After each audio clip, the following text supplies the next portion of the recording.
Hello students, welcome to definite success Pathshala. इस पाठशाला में मैं रूपाली वर्मा आप सभी का बहुत बहुत स्वागत कर रही हूँ। आज हम लेकर आए हैं video class 9th Hindi course A के स्टूडेंट्स के लिए। ध्यान रखिएगा, 9th में हमारे 2 कोर्स चलते हैं, कोर्स ए और कोर्स बी। अभी हम करा रहे हैं कोर्स ए। इसका मतलब ये नहीं है कि कोर्स बी के स्टूडेंट्स जो हैं वो थोड़ा सा नाराज़ हो जाएंगे। ऐसा नहीं है कि हम उनको नहीं पढ़ाएंगे, हम उन्हें भी पढ़ाएंगे, लेकिन थोड़ा सा हमें वक्त दीजिए। जल्द से जल्द उनका भी सिलेबस लेकर मैं आऊँगी। अभी हम कर रहे हैं कोर्स ए, और कोर्स ए में हमारी चलती है बुक क्षतज भाग 1 और कृतिका भाग 1। तो अभी हमने शुरू करी है अपनी मेन पुस्तक क्षतज भाग 1। क्षतज भाग 1 बुक ऐसी है जिसमें हमने 2 खंडों को पढ़ेंगे। पहला खंड है हमारा गद्य खंड और काव्य खंड। तो गद्य खंड हमारा पहला है, तो हमारी ये बुक शुरू ही वहीं से हो रही है। तो गद्य खंड के अभी तक हम पहले, दूसरे और तीसरे अध्याय को पढ़ चुके हैं। पहला अध्याय हमारा क्या था? वो था 2 बैलों की कथा। दूसरा अध्याय था ल्हासा की ओर। तीसरा हमने जो पढ़ा वो था उपभोक्तावाद की संस्कृति। तो तीसरे अध्याय का हम अभी तक डिटेल एक्सप्लेनेशन पढ़ चुके हैं। तो आज क्या कर रहे हैं, जो हमारा चैप्टर है उपभोक्तावाद की संस्कृति एनसीईआरटी बुक में, उसी के बाद में हमारे पास कुछ क्वेश्चंस दिए गए हैं। याद रखिए, ध्यान से आप बुक के देखेंगे, हर चैप्टर के बाद कुछ ना कुछ क्वेश्चंस दिए रहते हैं। तो यहाँ पर भी वो कुछ क्वेश्चंस दिए गए हैं। तो अभी हम करने वाले हैं उन्हीं क्वेश्चंस के सॉल्यूशंस को, यानी कि हमारी एनसीईआरटी जो बुक है उसके सॉल्यूशंस को हम करेंगे। और अध्याय हमारा है तीसरा, उपभोक्तावाद की संस्कृति। तो ध्यान से इसको देखेंगे।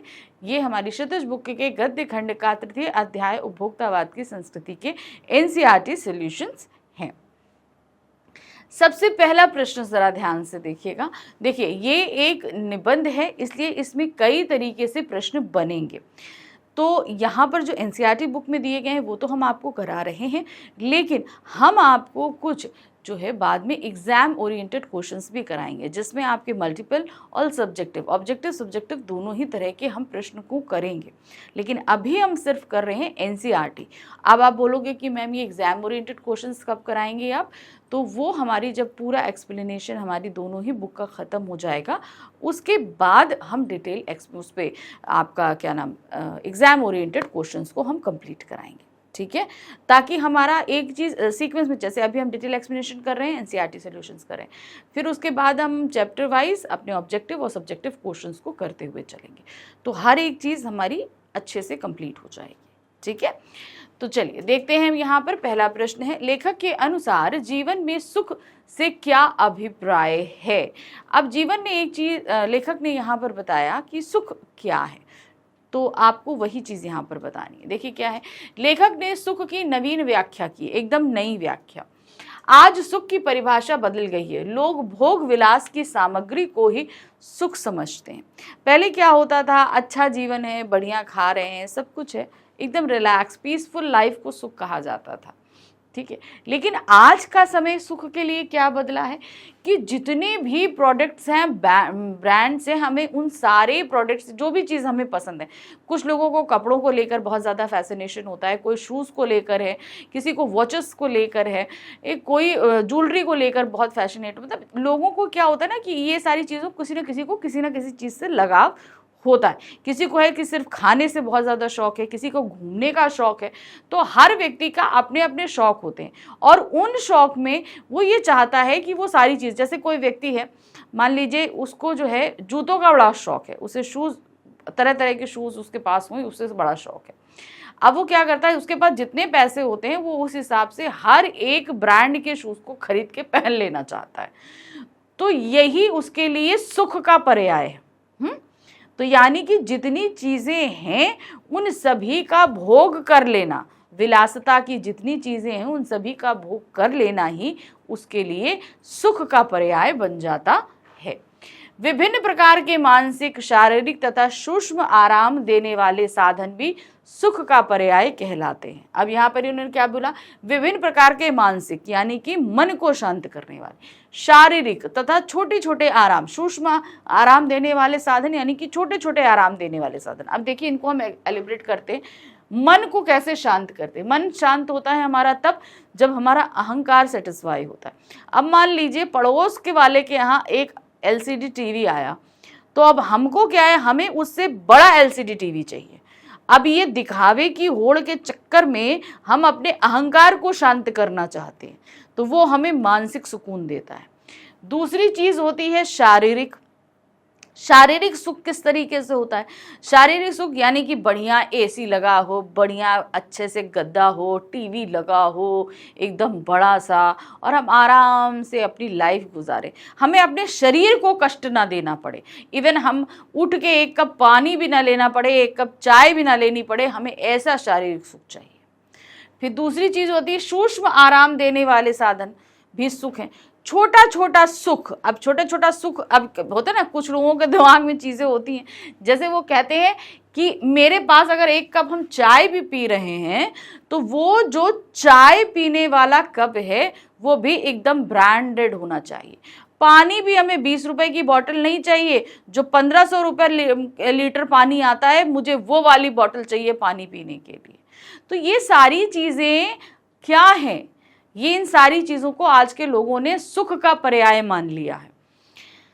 इस प्रकार आजकल लोग केवल उपभोग के साधनों को भोगने के आनंद को ही सुख कहते हैं। तो सिंपल क्या है, जो चीज इस्तेमाल करने वाली है हम वो सारी चीजें इस्तेमाल कर लेना चाहते हैं हर कंडीशन में, और हमारे लिए वही सुख है। मेन बेसिकली सुख किसे बोला गया? उसी को सुख बोला, यानी कि जितनी भी भोग करने की चीजें उसे भी हर तरीके से हमें भोग कर लेना ही हमारा सुख का पर्याय बन जाता है। प्रश्न संख्या 2 है, आज की उपभोक्तावादी संस्कृति हमारे दैनिक जीवन को किस प्रकार प्रभावित कर रही है? अब ये जो उपभोक्तावाद संस्कृति है, यानी कि हर चीज का उपभोग कर लेने की टेंडेंसी जो हम लोगों के अंदर आ गई है, ये हमारी संस्कृति पर किस तरह इफेक्ट कर रही है? आज की उपभोक्तावादी संस्कृति हमारे दैनिक जीवन को पूरी तरह से प्रभावित कर रही है। आजकल उपभोक्तावादी संस्कृति के प्रचार प्रसार के कारण हमारी अपनी सांस्कृतिक पहचान, परंपराएं, आस्थाएं घटती जा रही हैं। हमारे सामाजिक संबंध संकुचित होने लगे हैं। मन में अशांति एवं आक्रोश बढ़ रहा है। आज हर तंत्र पर विज्ञापन हावी है। बात देखिए ना, हर चीज, किसी भी चीज को लीजिए, एडवर्टाइजमेंट हर चीज को करने के लिए। परिणामतः हम वही खाते पीते और पहनते ओढ़ते हैं जो आज के विज्ञापन हमें कहते और दिखाते हैं। अब ठीक है, इस चीज को आप डीप एनालाइज करने की कोशिश करना, ठीक है। अब जैसे आपके पास आपके घर में जो नहाने के लिए साबुन आता है या टूथपेस्ट आता है, ठीक है, घर में राशन का जो सामान आता है, आप लोगों ने वो सारी चीजें क्या टेस्ट करके ली हैं या आपने विज्ञापन देख कर ली है, और उसके क्या इफेक्ट्स हैं, क्या साइड इफेक्ट्स हैं, क्या आपने कभी जानने की कोशिश करी है? तो बेसिकली हमारे ऊपर क्या है, आज का विज्ञापन तंत्र हावी हो रहा है। हम क्या है, हम देखकर सारी चीजें ले लेना चाहते हैं। जो चीजें बड़ी अच्छी आकर्षक हमारे सामने प्रस्तुत करी जा रही हैं हम ले रहे हैं।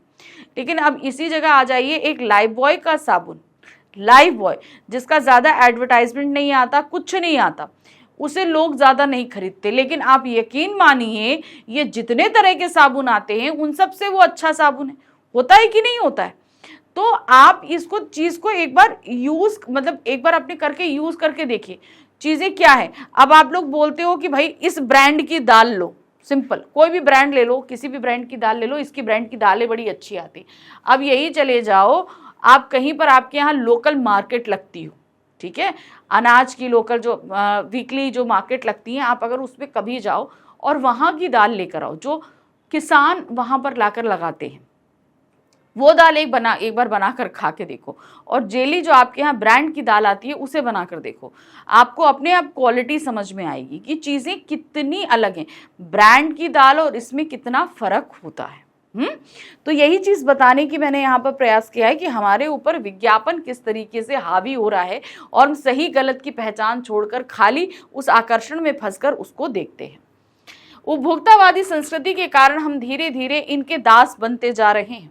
सारी मर्यादाएं और नैतिकताएं समाप्त होती जा रही हैं तथा मनुष्य स्वार्थी तथा आत्मकेंद्रित होता जा रहा है।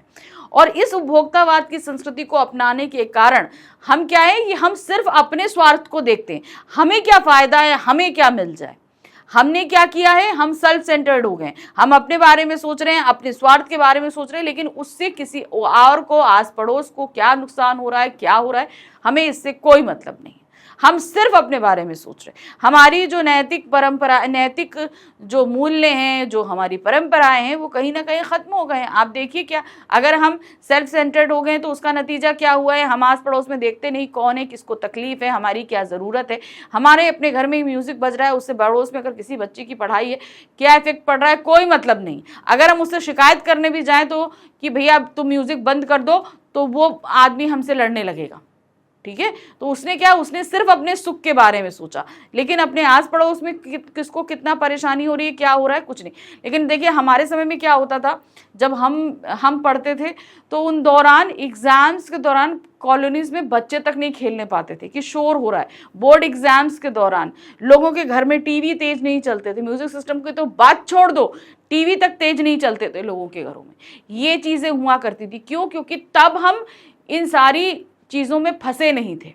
आज क्या है, आज हमें हमारे घर के अंदर हम जो भी करें, पार्टी करें, शोर करें, क्या करें, पड़ोस में जो भी हो रहा है उससे, कोई पड़ोस में बीमार है, किसी का एग्जाम है, किसी की तबीयत खराब है, कोई मतलब नहीं है। अंधाधुन इनके पीछे भागते हुए विकास का लक्ष्य हमसे दूर होता जा रहा है और हम लक्ष्यहीन होते जा रहे हैं। नतीजा क्या है कि इस उपभोक्तावाद संस्कृति के कारण हमारे शरीर, हमारे जीवन का जो लक्ष्य है, हम जिसे अचीव करना चाहते हैं, वो तो हमने कहीं छोड़ ही दिया है। वो कहाँ है हमको आज भी पता नहीं है। हमारा अब मेन लक्ष्य क्या रह गया, भाई ये ब्रांड की चीज आई है, ये ले लो, वो ब्रांड की चीज आई है, वो ले लो, इसका इस्तेमाल कर लो, ये खा लो, वो घूम लो। अरे आप अपनी लाइफ में अचीव क्या करना चाहते हैं, आपका टारगेट क्या है, आप तो उससे पूरी तरीके से पथभ्रष्ट हो चुके हैं। आपको खुद ही नहीं पता है कि करना क्या है ना। तो इस तरीके से ये संस्कृति, उपभोक्तावाद की संस्कृति, ये जो है हमारी परंपराओं, हमारी संस्कृति पे बहुत बुरा इफेक्ट डाल रही है। तीसरा प्रश्न है, गांधी जी ने उपभोक्ता संस्कृति को हमारे समाज के लिए चुनौती क्यों कहा है? आखिर उन्होंने, गांधी जी ने क्यों उसे चुनौती माना है? गांधी जी सामाजिक मर्यादा, नीति और नैतिकता के पक्षधर रहे। अब सामाजिक मर्यादा यानी कि हम समाज में एक दूसरे से कैसे मिल रहे हैं, बैठ रहे हैं, बात कर रहे हैं, हमारे बिहेवियर कैसे हैं, ये सारी चीज़ें। नीति और नैतिकता, नीति मतलब हमारे आदर्श क्या हैं, हमने अपनी कुछ आदर्शों को किया है, दूसरों के साथ हम किस तरीके से बिहेव कर रहे हैं, हमारा क्या व्यवहार है, ये सारी चीज़ें हमारे नीतिक मूल्य और नैतिकता में आते हैं। गांधी जी चाहते थे कि लोग सदाचारी, संयमी और नीतिज्ञ बने, ताकि लोगों में परस्पर प्रेम, भाईचारा और अन्य सामाजिक सरोकार बढ़े। लेकिन उपभोक्तावाद संस्कृति इन सब के विपरीत चलती है। अब गांधी जी चाहते थे कि हम सभी जो है एक सभ्य सांस्कृतिक लोग बने, लेकिन उपभोक्तावादी संस्कृति इन सारी चीज़ों में बिलीव नहीं करती है। वो संस्कृति इन सारी चीज़ों को कहीं ना कहीं पीछे गर्द में धकेल देती है। वह भोग विलास, उपभोक्तावाद संस्कृति इन सब के विपरीत चलती है। वह भोग विलासिता, होड़ की भावना को बढ़ावा देती है। तो ये बात सही है, हर चीज का भोग कर लेना, विलासिता यानी सुख के सारे साधनों को खड़ा कर लेना, एक दूसरे से परस्पर, उसके यहाँ ये आया तो मेरे यहाँ होना चाहिए, उसके यहाँ वो है तो मेरे यहाँ होना चाहिए। तो ये एक कंपटीशन की भावना को भी बढ़ाती है, जिसके कारण नैतिकता तथा मर्यादा का ह्रास होता है। बात सही है, तब तो नैतिकता रह ही नहीं जाएगी, मर्यादा कहीं रह जाएगी, कहीं नहीं रह जाएगी। गांधी जी चाहते थे कि हम भारतीय अपनी मौलिकता और सभ्यता संस्कृति पर कायम रहे। उपभोक्तावाद संस्कृति से हमारी सांस्कृतिक अस्मिता का ह्रास हो रहा है। उपभोक्ता संस्कृति से प्रभावित होकर मनुष्य स्वार्थ केंद्रित होता जा रहा है, यानी कि उसका स्वार्थ किसमें है, वो सिर्फ वही चीज चाहता है और देखता है, जो भविष्य के लिए एक बड़ी चुनौती है, क्योंकि ये बदलाव हमें सामाजिक पतन की ओर अग्रसर कर रहा है। तो अगर हम इस उपभोक्तावाद संस्कृति को अपनाते हैं तो हमारा समाज कहीं ना कहीं सांस्कृतिक रूप में पीछे हो रहा है, क्योंकि हम क्या कर रहे हैं, हम पाश्चात्य संस्कृति को देखकर उसका अंधाधुन अनुकरण कर रहे हैं। हम ये नहीं देख रहे हैं कि वो सारी चीज़ें हमारे यहाँ एप्लीकेबल हैं या नहीं, बस हम उसका मतलब पश्चिम देशों में ये होता है तो हम भी ये करेंगे, हमारे यहाँ ये नहीं होता कोई बात नहीं, उससे कोई हमारे यहाँ क्या होता है क्या नहीं होता है, हमारी क्या परंपराएं हैं, क्या हमारी नीतियाँ हैं, क्या हमारी सोच है, हमारा पारिवारिक ढांचा कैसा है, हमें इससे कोई मतलब नहीं। हाँ, विदेशों में ये होता है तो हम भी ये करेंगे, ये एक टेंडेंसी हम सभी लोगों के अंदर आती जा रही है, जिसके कारण जो हमारा एक पारंपरिक सामाजिक ढांचा है वो धीरे धीरे जो है उस पतन की तरफ चलता चला जा रहा है। अब कुछ हमारे पास लाइंस दी गई हैं, इनका आश्रय हमें व्यक्त करना है। पहला क्या है, जाने अनजाने आज के माहौल में आपका चरित्र भी बदल रहा है और आप उत्पाद को समर्पित होते जा रहे हैं। अब यहाँ पर कहने का तात्पर्य क्या है, इस उपभोक्तावाद की संस्कृति में हम क्या कर रहे हैं, हर एक प्रोडक्ट को हम किसी ना किसी तरीके से इस्तेमाल कर लेना चाहते हैं। आखिर ये कैसा है, ये खाने में कैसा है, ये पहनने में कैसा है, ये कैसे इस्तेमाल करने में कैसा आएगा, तो उस उत्पाद यानी कि प्रोडक्ट को हम समर्पित हो गए हैं, यानी कि जो भी प्रोडक्ट्स इसको, और ये चीज़ें हम जाने अनजाने ही करते चले जा रहे हैं, हम इंटेंशनली नहीं कर रहे हैं, लेकिन आजकल का जो दौर चल रहा है उसमें हम जो है अनजाने में ही ये सारे काम करते चले जा रहे हैं। उपभोक्तावाद संस्कृति का प्रभाव हमारे चरित्र पर अप्रत्यक्ष पड़ता है, डायरेक्टली नहीं पड़ेगा, इनडायरेक्टली पड़ता है। ये सारी चीजें जो अनजाने में ही हमारे दैनिक जीवन में शामिल होता जा रहा है और इसके प्रभाव में आकर हमारा चरित्र बदलता जा रहा है। हम उत्पादों का उपभोग करते करते ना केवल उनके गुलाम बन जाते हैं बल्कि अपने जीवन का लक्ष्य भी उन्हें उपभोग करना ही मान बैठते हैं। आज हम भोग को ही वास्तविक सुख मान बैठे हैं, यानी कि हर चीज को इस्तेमाल करना ही हमारे लिए जो है सुख का कारण बन गया है कि नहीं, हम इसको इस्तेमाल करें तो ये हमारे लिए बहुत अच्छा है। तो इस तरीके से ये क्या हो रहा है, हमारे सुख का कारण हर चीज प्रोडक्ट को इस्तेमाल करना हो गया है। दूसरा हमारे पास वक्तव्य है, प्रतिष्ठा के अनेक रूप होते हैं चाहे वह हास्यास्पद ही क्यों ना हो। अब देखिए यहाँ पर क्या दिया है कि हम अपने समाज में अपनी हैसियत और दर्जा दिखाने के लिए हम ना जाने कितने कितने तरीके के कार्य करते हैं। हम जाएंगे होटल में, अब अपनी हैसियत दिखाने के लिए हम क्या करते हैं, हमारी चाहे कैपेसिटी हो चाहे ना हो, यही चीज़ बोला, प्रतिष्ठा के अनेक रूप चाहे हास्यास्पद ही क्यों ना हो। तो कहने का तरीका ये है कि हम अपना जो स्टेटस दिखाने के लिए क्या करते हैं, हम जाएंगे 5 स्टार होटल में ही खाना खाएंगे। भाई खाना तो आप एक ढाबे में भी खाओगे तो भी पेट भरेगा। हम ये नहीं कह रहे कि 5 स्टार होटल में ही खाना अच्छा मिलता है, ढाबे भी बहुत अच्छे होते हैं खाने के लिए कि नहीं होते, बहुत सारे होते हैं, वहाँ पे अगर आप खाओगे तो आपको बहुत अच्छा लगेगा। उसी तरीके से आप आ जाओ कि आपको बच्चों को हमें क्या है ना 5 स्टार स्कूल्स में ही भेजना है, हॉस्टल्स में रखना है, तो उसी तरीके से आप अपना स्टेटस दिखाने के लिए बहुत सारे काम करते हो। अब इसमें हास्यास्पद स्टेटस क्या हो जाता है कि इंसान मरने से पहले ही अपनी कब्र का इंतजाम करने लगे, तो ये हास्यास्पद हुआ कि नहीं हुआ। हम अभी मरे नहीं हैं और मरने के बाद जहां हमें दफनाया जाएगा वो कब्र हमने आलीशान बनानी शुरू कर दी है। अब ये हंसने का कारण है कि नहीं है, कि मतलब हम जबरदस्ती अपनी प्रतिष्ठा दिखाना चाह रहे हैं, मरने के बाद भी हमारी प्रतिष्ठा कायम रहे। सामाजिक प्रतिष्ठा विभिन्न प्रकार की होती है, इसके कई रूप तो बिल्कुल विचित्र हैं। हास्यास्पद का अर्थ है हंसने योग्य। लोग अपनी सामाजिक प्रतिष्ठा को बढ़ाने के लिए ऐसे ऐसे कार्य और व्यवस्था करते हैं जो अनायास ही हंसी फूट पड़ती है, जैसे अमेरिका में अपने अंतिम संस्कार और अंतिम विश्राम स्थल के लिए जीवित रहते हुए अच्छा प्रबंध करना। ऐसी ही झूठी प्रतिष्ठा उदाहरण है जिसे सुनकर हंसी आती है। अब देखिए, हमारे पास पैसा है, हम अपने इस पैसे का अच्छे से प्रदर्शन करना चाहते हैं और अपने जीते जी ही अपनी कब्र को तैयार कर रहे हैं। अब ये एक हंसने का कारण है कि नहीं। भाई इंसान कौन अपने जीते जी अपने मरने की तैयारी शुरू कर देता है। तो ये क्या हुआ, ये हमने जबरदस्ती अपनी प्रतिष्ठा इस पूरे समाज में बनाने और अपनी हैसियत को प्रदर्शित करने के लिए कार्य किया, जिसमें लोग हंसते हैं। अब हम आ जाते हैं रचना अभिव्यक्ति संबंधित प्रश्नों पर। ठीक है, पहला प्रश्न है उस पर, और हमारी जो पाठ्य पुस्तक है उसका 5वां प्रश्न है। कोई वस्तु हमारे लिए उपयोगी हो या ना हो, लेकिन टीवी पर विज्ञापन देखकर हम उसे खरीदने के लिए अवश्य लालायित होते हैं। क्यों? क्योंकि ये विज्ञापन ही इतनी अच्छी तरीके से प्रस्तुत किए जाते हैं कि हम फंस जाते हैं। हम ये नहीं कह रहे आप फंसते हैं, ऐसा मेरे साथ भी कई बार हो चुका है कि अभी रिसेंटली देखिए, अब ये चीज़ देखने वाली बात है कि अभी एक रिसेंटली एक कोल्ड ड्रिंक लॉन्च होने वाली थी, तो उसका जो कैन है वो ब्लैक कलर के कर दिया। ठीक है, अब ये चीज़ है, तो मेरे लिए बड़ा फैसिनेशन हुआ कि आखिर ये कोल्ड ड्रिंक कैसी होगी, कि मतलब ये तो पहले दूसरे ब्लू कलर के कैन में आती थी, अब रेड कलर के ब्लैक कलर के कैन में आ रही है, तो यानी कि इसका रंग बदल गया।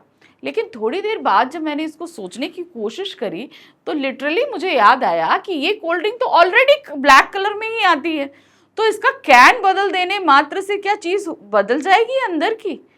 तो मतलब एक चीज़ है कि मतलब ये जो विज्ञापन देख कर है, मेरे मन में भी आया कि नहीं, मैं ये कोल्ड ड्रिंक पी के देखूंगी कि आखिर कैसी होती है। लेकिन बाद में मुझे जब ये चीज़ें थोड़ा सा मैंने और उस चीज़ पे सोचने की कोशिश करी तो मुझे याद है, अरे ये कोल्ड ड्रिंक तो ऑलरेडी ब्लैक में रहती है, तो फिर उसका सिर्फ क्या कैन का कलर बदला, सिर्फ उसके विज्ञापन के तरीके को अलग करने के लिए, हम लोग को लुभाने के लिए।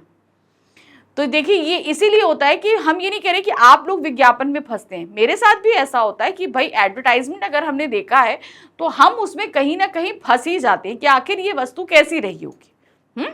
तो भाई मैं भी इंसान हूँ, मैं भी उन सारी चीज़ों में फंसूंगी। मैं ये नहीं कह रही कि आप गलत करते हो मैं सही कर रही हूँ, भाई मैं भी इसी समाज में रह रही हूँ, इसी समाज का हिस्सा हूँ, और जो चीज़ें आपको अच्छी लगती हैं उनमें कहीं ना कहीं मैं भी शामिल हो जाती हूँ कि हाँ मुझे भी ये सारी चीज़ें अच्छी लगती हैं। विज्ञापनों का प्रभाव अत्यंत सूक्ष्म, लुभावना तथा सम्मोहक होता है। विज्ञापन की भाषा मनमोहक और प्रभावी होती है। प्रचार तंत्र वाले अपनी चिकनी चुपड़ी बातों, दृश्यों और ध्वनियों के माध्यम से हमें प्रभावित करते हैं, जिन्हें प्रस्तुत करने के लिए प्रायः वे प्रसिद्ध फिल्म चेहरों का सहारा लेते हैं। तो देखिए कितने सारे जो विज्ञापन हैं वो कौन करते हैं, वो मूवी स्टार्स वगैरह करते हैं। आप कितने जो हैं, अमिताभ बच्चन करेंगे, अभिषेक बच्चन करते हैं, सलमान खान है, शाहरुख खान है, प्रियंका चोपड़ा है, ऐश्वर्या राय हैं। तो मतलब ये जो फेमस फिल्मी सितारे होते हैं ये बहुत सारे प्रोडक्ट्स के विज्ञापन करते हैं, एंडोर्समेंट जिन्हें हम बोलते हैं ना, वो लोग करते हैं। अब उनके चक्कर में क्या होता है कि भाई ये फिल्मी सितारा ये सारी चीज़ इस्तेमाल करता है तो यानी कि ये चीज़ अच्छी होगी, हम भी इस्तेमाल करेंगे, हमारे दिमाग में भी यही चीज़ चलती है ना, जिससे विज्ञापन हमारे अंदर भ्रम और उस वस्तु के प्रति आकर्षण पैदा करता है। हम वही खरीदते हैं जो विज्ञापन हमें दिखाता है। विज्ञापन से हम अनुपयोगी वस्तुएं खरीदने के लिए लालायित हो जाते हैं। जो चीजें हमारे लिए उपयोगी नहीं हैं, हम उन सारी चीजों को खरीदने के लिए मजबूर हो जाते हैं कि नहीं हम ये ले लेते हैं, ठीक है ना। तो मेन क्या चीज हुई कि जो चीजें हमारे लिए इस्तेमाल की भी नहीं थी, उन टीवी एक्टर्स या फिल्म सितारों से वो सारे प्रोडक्ट्स की एडवर्टाइजमेंट कराकर उसकी बहुत सारी क्वालिटीज बताकर हमें मजबूर करते हैं कि हम वो प्रोडक्ट्स खरीद लें। प्रश्न संख्या 6 है, आपके अनुसार वस्तुओं को खरीदने का आधार वस्तुओं की गुणवत्ता होनी चाहिए या उनका विज्ञापन? तर्क देकर स्पष्ट कीजिए। देखिए, विज्ञापन हमें आकर्षित करते हैं, ये बात सही है, सिर्फ आपको ही नहीं मुझे भी आकर्षित। एक हम फैक्ट की चीज हम बताना चल रहे हैं, ठीक है। कोई भी चीज अगर नया प्रोडक्ट लॉन्च हो रहा है तो हम तक वो जानकारी पहुंचेगी कैसे? विज्ञापन के जरिए पहुंचती है, ठीक है। अब उस विज्ञापन की जो भी चीजें हैं वो हमें उस प्रोडक्ट की जो भी चीजें हैं हमें विज्ञापन से पता चल रही हैं, और हम उस वस्तु के प्रति आकर्षित भी उस विज्ञापन की वजह से ही होते हैं। लेकिन उसे खरीदने का निर्णय हमारा खुद का होना चाहिए। अब ये निर्णय हम लें कैसे कि हम ये प्रोडक्ट खरीदें या नहीं खरीदें? जो हम इस्तेमाल कर रहे हैं उसी पर चलें या ये जो नया प्रोडक्ट आया है इसे हम खरीदें? इसे हमेशा इसकी गुणवत्ता जांच कर ही हमें करना चाहिए। विज्ञापन देखिए, प्रोडक्ट की जानकारी लीजिए, उससे आकर्षित होना भी लाजमी सी बात, लेकिन बगैर सोचे समझे उसे खरीद लेना ये हमारी बेवकूफ़ी है। हमें पहले देखना है कि ये चीज़ हमारे फायदेमंद है या नहीं है, पहली चीज़ हमारी ज़रूरत की है या नहीं, और जो हमारी ज़रूरत है उन सारी ज़रूरतों पे ये खरी उतर रही है कि नहीं। खरी उतर रही है तो उस प्रोडक्ट की क्वालिटी क्या है, क्या वो क्वालिटी कहीं हमें हार्म तो नहीं कर रही है, उसके अंदर कुछ ऐसी चीज़ें तो नहीं है जो हमें नुकसान पहुंचाएं। तो ये सारी चीज़ें हमें देख कर समझ कर तब उस प्रोडक्ट को लेना चाहिए। देखिए क्या है, निश्चित रूप से वस्तुओं को खरीदने का आधार उनकी गुणवत्ता होनी चाहिए, क्योंकि अधिकतर विज्ञापन हमारे मन में वस्तुओं के प्रति भ्रामक आकर्षण पैदा करते हैं। तो मैंने कहा ना कि विज्ञापन हमें आकर्षित करते हैं, लेकिन आप आकर्षित जरूर हो, ये हम मना नहीं कर रहे हैं प्रोडक्ट की, मगर पूरी जानकारी लीजिए ये क्या है। हमें उसके भ्रम में नहीं फंसना, देखना है लेकिन भ्रम में नहीं फंसना है। अधिकतर विज्ञापन आकर्षक दृश्य दिखाकर गुणहीन वस्तुओं का प्रचार करते हैं। अक्सर बाहरी चमक दमक में फंसकर हम उसकी असलियत पहचान नहीं पाते। तो एक्चुअली कहते हैं ना कि ऊपर की रैपिंग इतनी ज्यादा आकर्षक कर दी जाती है कि हम उसमें फंस जाते हैं। अब इसका एक बहुत अच्छा सा उदाहरण मैं देती हूँ जो मेरे साथ भी एक्चुअल घटा है। क्या हुआ कि मैं एक बेकरी शॉप गई, तो मैं हमारे एक पहचान में एक छोटे से बच्चे का बर्थडे था, तो मुझे लगा कि मैं कुछ अच्छा सा आकर्षक कुछ टॉफ़ी का पैक वगैरह ले लूँ जिसमें वो बच्चे को मैं दूंगी तो बड़ा अच्छा लगेगा। तो मैं अपने दिमाग में वो जो चॉकलेट के जो पैक्स आते हैं सेलिब्रेशन टाइप के, मेरे दिमाग में वही था और मैं वही सोचकर मैं उस बेकरी शॉप में चली गई कि चलो मैं ले लेती हूँ। अब वहाँ पर जब मैं पहुँची तो आजकल बड़ा अच्छा ट्रेंड चला है, टॉफीज या चॉकलेट्स का बुके बना देते हैं। तो मुझे एक बुके बड़ा अच्छा लगा, उसमें हार्ट शेप के ऐसे छोटे छोटे चॉकलेट्स को फ्लावर्स के बीच में लगा के रखा गया था। तो मुझे बड़ा अच्छा लगा और मैं लेकर आई। उसके लिए अच्छा खासा पैसा मैंने पे किया, जितना एक्सपेक्टेड नहीं मैं सोच के गई थी उतना नहीं पे, उससे ज़्यादा मैंने को उसको पे करना पड़ा। और लेकर जब मैं घर आई और बड़े अच्छे से, मतलब मैं उसके आकर्षण में फंसी और मैं फंस के उसको लेकर आई, और लेकर जब मैं घर पर आई तब मुझे घर वालों ने ये चीज़ बोली कि तुम इसके लिए कितना पे करके आई। तो मैंने बताया भाई मैं इतना पे करके आई। फिर उसके अंदर जो वो चॉकलेट टॉफीज लगी थी उनकी जो है काउंटिंग की गई, और उसकी काउंटिंग में वो मुश्किल से छः टॉफीज निकली। इतनी छोटी छोटी 6 टॉफीज के लिए आप यकीन मानोगे मैं उससे उसकी जितनी भी कीमत रही होगी उससे 4 गुना पैसा पे करके आई। तो मैं क्या हुई थी, मैं उस आकर्षण में फंस गई थी। तो यही चीज मतलब बताया जा रहा है कि जब भी आप जाओ उसके आकर्षण में आपको नहीं फंसना है। आप ठीक है, आपके सामने 50 चीजें रखी जाएंगी, 50 चीजें में आपको देखना है कि जितना पैसा ये मांग रहा है क्या उस पैसे की वर्थ इट है, ये क्या उसके अंदर इतनी क्वालिटी है कि मैं इसको ले सकती हूँ, खरीद सकती हूँ। फिर दूसरी चीज, क्या वो मेरे हैसियत के अंदर है। तो कई चीजें हम जब प्रोडक्ट लेने जाएं तो हमें ये सारी चीजें देखनी है, हमें उसे आकर्षण में फंसना नहीं है। तो वही चीजें, अधिकतर विज्ञापन आकर्षण का, अब जैसे वो दुकान में उसने जो सारी टॉफीज लगा के रखी तो वो उसका विज्ञापन ही था कि वो हमें आकर्षित कर रहा था। उसी तरीके से टीवी पे आने वाला विज्ञापन भी क्या है, हमें आकर्षित ही करता है कि भाई ये प्रोडक्ट आप खरीदो। तो वही चीज हुआ, तो हमें ये उसकी गुणहीन वस्तुओं का प्रचार करते हैं, यानी कि उसके अंदर कोई गुण नहीं होता। अब उस टॉफी के अंदर एक भी अच्छी चीज नहीं थी, लेकिन उसे इतना अच्छा डेकोरेट करके रखा था कि मैं फंस गई। अक्सर बाहरी चमक दमक में हम फंसकर उसकी असलियत नहीं पहचान पाते, तो उसके डेकोरेशन को देखकर मैं उसमें फंस गई और उसकी असलियत को मैं नहीं देख पाई। केवल विज्ञापनों के माध्यम से हम किसी वस्तु के गुण दोष की सच्चाई नहीं जान सकते।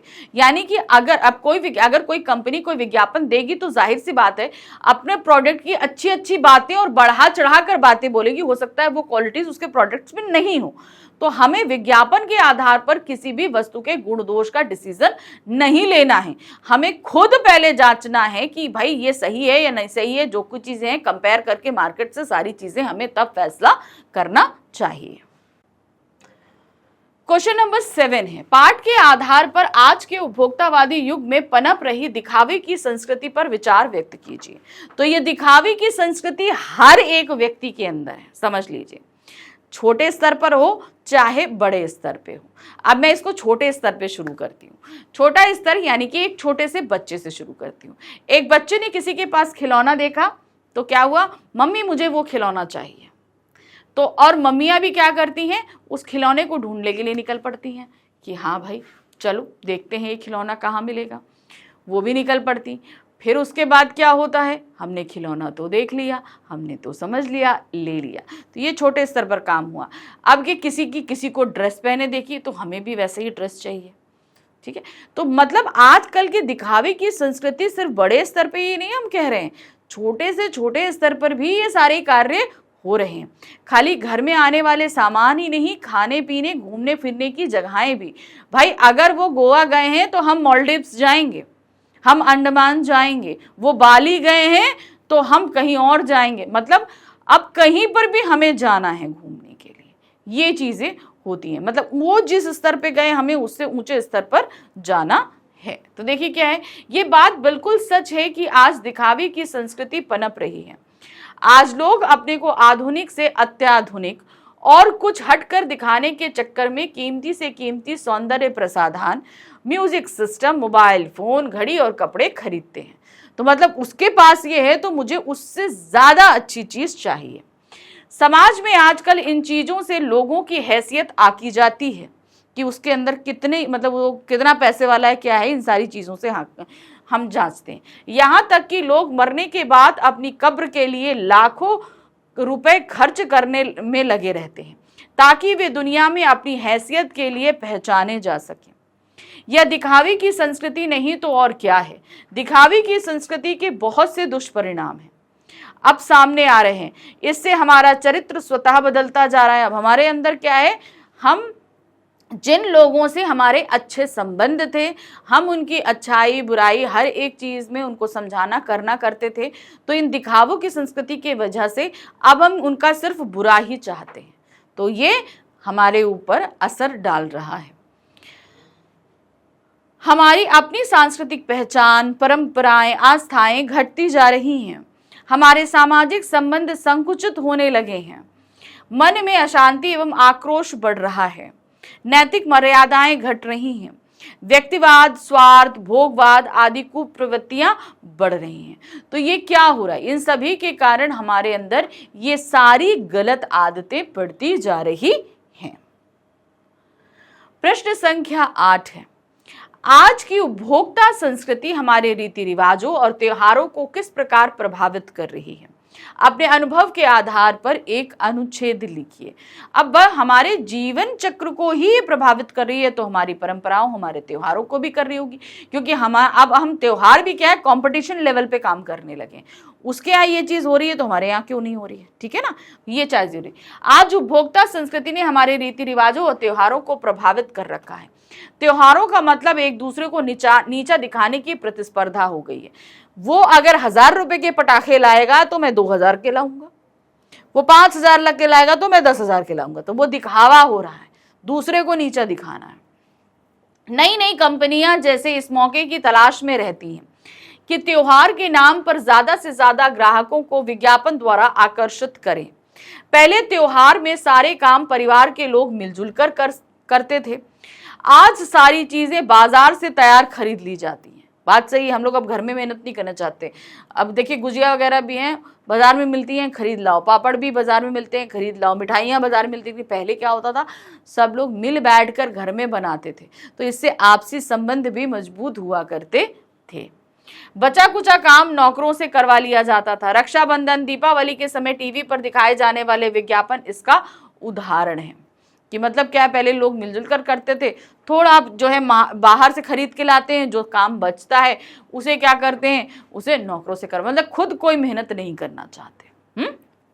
नेक्स्ट आते हैं, अब हम आ गए भाषा अध्ययन पे, यानी कि अपनी भाषा संबंधी कुछ प्रश्नों पर।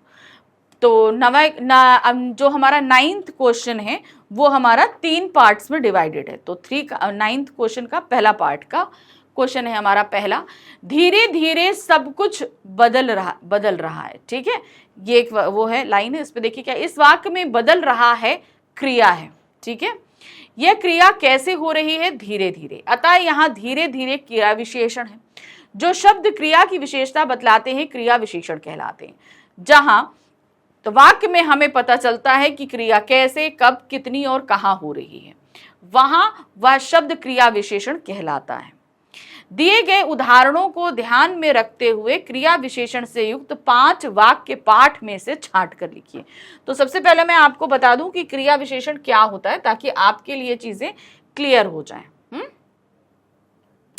यहां पर क्या है, बदल रहा है। बदल रहा क्या है, ये एक क्रिया है। ये क्या है, एक क्रिया है, ध्यान रखिएगा। अब क्रिया जिस भी तरीके से संपन्न हो रही है, कहाँ संपन्न हो रही है, कैसे संपन्न हो रही है, किस जगह पर संपन्न हो रही है, ये बात अगर बताई जाती है तो वो कहलाती है आपकी क्या, क्रिया विशेषण। तो ध्यान रखिए यहाँ पर क्या है, बदल रहा है, तो यहाँ पर ये बदल रहा है, कैसे बदल रहा है, धीरे धीरे बदल रहा है। अब क्रिया विशेषण जो है वो चार, क्रिया विशेषण के चार भेद होते हैं। कौन कौन से भेद होते हैं हम आपको बता दें। पहला है आपका रीतिवाचक क्रिया विशेषण, ठीक है, अभी आगे क्वेश्चन में आने वाला है इसलिए मैं आपको बता रही हूं, ठीक है। रीतिवाचक क्रिया विशेषण, कालवाचक क्रिया विशेषण, दूसरा है स्थानवाचक क्रिया विशेषण, और चौथा है आपका परिमाणवाचक क्रिया विशेषण।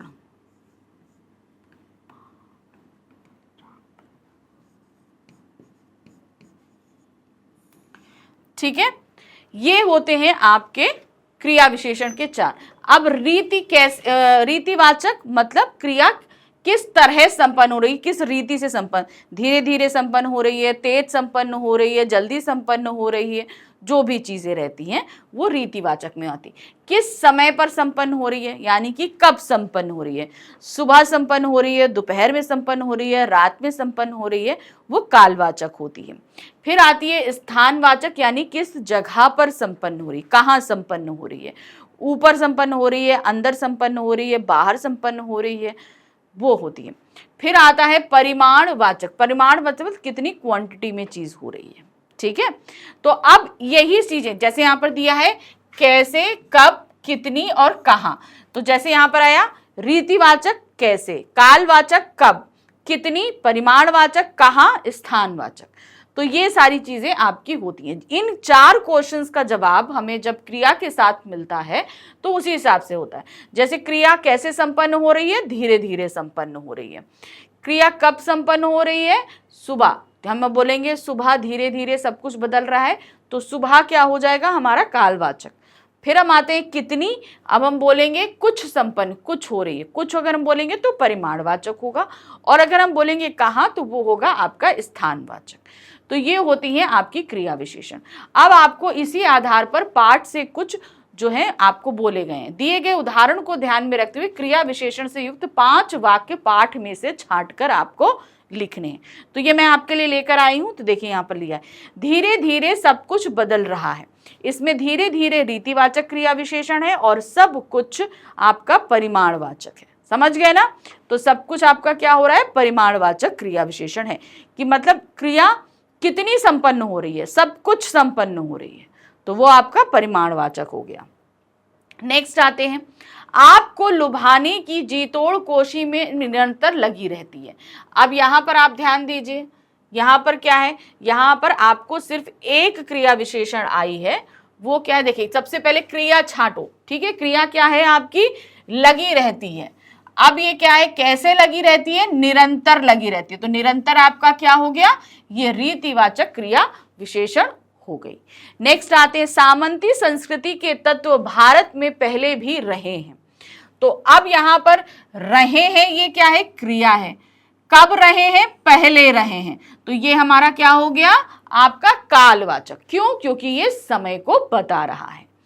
फिर आते हैं, अमेरिका में आज जो हो रहा है वह भारत में भी आ सकता है, ठीक है। तो अब इसमें क्या है, अब इसमें सबसे पहले क्रिया विशेषण को ढूंढने के लिए आपको क्रिया समझना पहले जरूरी होता है। क्रिया क्या है, यहां पर आ सकता है, ठीक है। दूसरा बात हो रहा है, दो क्रियाएं हैं, हो रहा है और आ सकता है। तो पहले हम देखते हैं हो रहा है। अब हो रहा है, कब हो रहा है, आज हो रहा है, तो ये क्या हो गया, कालवाचक क्रिया विशेषण। फिर उसके बाद आ सकता है, कब आ सकता है, कल आ सकता है, तो कल हमारा क्या हो गया, समय को बता रहा है, तो ये हो जाएगा कालवाचक क्रिया विशेषण। कब हो सकता है, कल हो सकता है, हो रहा है, कब हो रहा है, आज हो रहा है। फिर आते हैं, हमारे सामाजिक सरोकारों में कमी आ रही है। अब क्रिया क्या है आपकी, आ रही है, ठीक है। अब इसमें परिमाणवाचक क्या है, वो क्या है, कितनी आ रही है, तो तो यहां पर क्या हुआ, कितनी आ रही है, कम हो रही है, यानी कि कमी आ रही है। तो ये हमारी कमी क्या हो जाएगा, परिमाणवाचक। कितनी आ रही है, कमी आ रही है। ठीक है, तो ये हमारे निकल आए प्रश्न संख्या 9 का पहला। तो मैंने आपको बता दिया क्रिया विशेषण। अब नेक्स्ट आते हैं, दूसरा है यहां पर धीरे धीरे, जोर से, लगातार, हमेशा, आजकल, कम, ज्यादा, यहां, इधर, बाहर। इन क्रिया विशेषण शब्दों का प्रयोग करते हुए वाक्य बनाइए। तो यहां पर आपके सामने इतने कितने दे दिए गए हैं, ध्यान से देखिए, क्वेश्चन काउंटिंग कर लीजिए, इन सभी से हमें वाक्य बनाने हैं। तो यहां पर आप देख रहे हैं 1 2 3 4 5 6 7 8 9 10। तो ये 10 शब्द दिए हैं जिनसे हमें वाक्य बनाने हैं। तो अब वाक्य तो आसानी से बना सकते हो, हम आपके लिए बनाकर लाए हैं। देखिए ये क्या है, धीरे धीरे, सबसे पहला वर्ड क्या था, धीरे धीरे, धीरे धीरे, धीरे धीरे मेरा उससे परिचय हुआ। तो अब यहां पर क्या हुआ, परिचय हुआ। कैसे हुआ, धीरे धीरे हुआ। जोर से, पानी जोर से बरसा, बरसा, तो कैसे बरसा, जोर से बरसा। लगातार, लगातार पानी बरस रहा है, बरस रहा है, कैसे बरस रहा है, लगातार बरस रहा है। हमेशा, संजना हमेशा तेज दौड़ती है। तो यहां पर दौड़ती है, कैसे दौड़ती है, हमेशा। अब हमेशा और तेज दोनों ही हमारा क्रिया विशेषण है। तो तेज हमारा रीतिवाचक क्रिया विशेषण है और हमेशा हमारा, अगर हम बोलेंगे तो हमेशा क्या बता रहा है, वो काल को बता रहा है, समय को बता रहा है, हमेशा दौड़ती है। तो हमेशा कालवाचक क्रिया विशेषण है। और क्रिया कैसे संपन्न हो रही है, किस रीति से संपन्न हो रही है, वो हो रही है आपकी तेज, तो वो हमारा रीतिवाचक क्रिया विशेषण होगा। फिर आजकल, राजू आजकल प्रतिदिन दौड़ने का अभ्यास करता है। तो अब यहां पर देखिए क्या है, दौड़ने का अभ्यास करना, ये पूरी क्रिया है हमारी। अब इस क्रिया में क्या है, आजकल और प्रतिदिन दोनों आ रहा है। अब यहाँ पर आजकल और प्रतिदिन जो है वो लमसम एक सा ही साउंड करता है और ये दोनों ही आपको कालवाचक क्रिया विशेषण का बोध करा रहे हैं। नेक्स्ट आते हैं कम। हमारा दुख उसके सामने बहुत कम है। अब यहां पर क्या है जो है वो क्रिया है और बहुत और कम ये दोनों ही चीजें हमारी क्रिया विशेषण में आती हैं। दोनों क्वांटिटी बता रही हैं। तो इस तरीके से जो ये दोनों ही हमारी परिमाणवाचक क्रिया है। फिर आते हैं ज्यादा। आजकल मैं बहुत ज्यादा खा गया। तो आज मैं बहुत ज्यादा खा गया, तो यहां पर खा गया क्रिया है और उन्होंने क्या बोला, ज्यादा खाना। तो ज्यादा हमारा क्या है, वो क्वांटिटी बता रहा है कितनी खा गया, तो वो परिमाणवाचक है।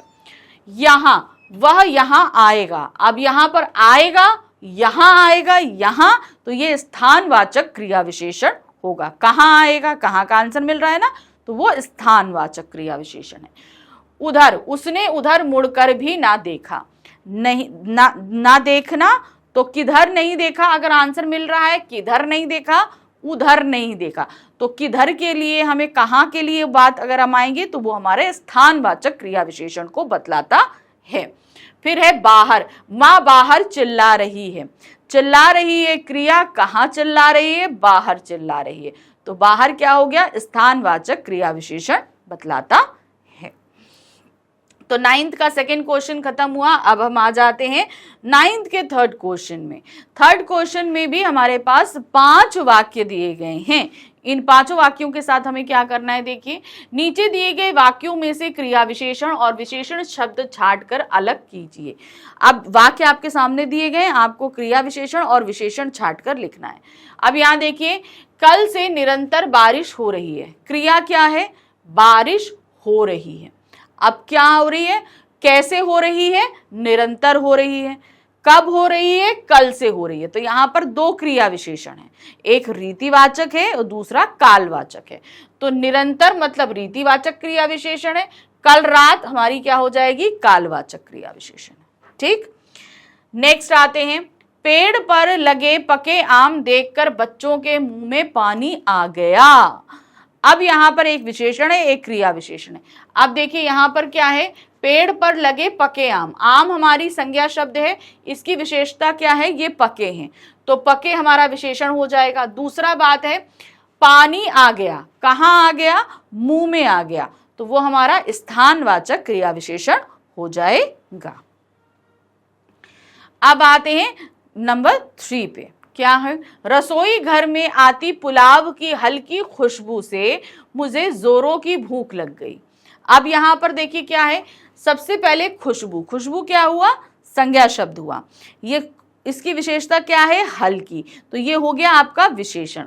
फिर दूसरा, भूख लग गई, कितनी लग गई? जोरों से लग गई। कैसे लग गई? जोरों से, तो ये हो जाएगा आपका रीतिवाचक क्रिया विशेषण।